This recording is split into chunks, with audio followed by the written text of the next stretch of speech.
కి వేలడన్ని కష్టాలు వచ్చాయి. దాంతో ఇంకా రజనీ రంగంలోకి దిగారు. తమిళ సూపర్ స్టార్ రజనీకాంత్ హీరోగా జై భీమ్ డైరెక్టర్ టీజీ జ్ఞాన్వేల్ దర్శకత్వంలో రూపొందించిన వెట్టియాన్ సినిమా విడుదలకి అయితే సిద్ధమైంది.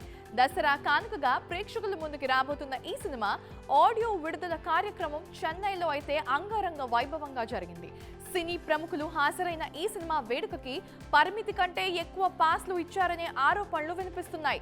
చాలా మంది పాస్లు ఉన్న వేడుకకి అయితే హాజరు కాలేకపోవడంతో ఆందోళనకి దిగారు. ఆడియో విడుదల కార్యక్రమం సందర్భంగా పాసులు భవిష్యత్తులో ఇలాంటివి ఏవైతే జరిగాయో అవి జరగకుండా చూసుకోవాల్సిన అవసరం ఉంటుంది కదా. అయితే ఫ్యాన్స్ ఇబ్బంది పడడం అయితే నన్ను బాధించింది అంటూ రజనీకాంత్ ఆవేదన వ్యక్తం చేసినట్లు సమాచారం అందుతోంది. ఇంకా ఈ ఈవెంట్ నిర్వహించిన సంస్థ పైన రజనీకాంత్ అయితే అసహనం వ్యక్తం చేసినట్లుగా తెలుస్తోంది. అంటే ఎంతమంది అయితే పాసులు కొనుక్కున్నారో ప్రతి ఒక్కళ్ళు ఈ ఈవెంట్ కి హాజరు కాలేకపోయారని,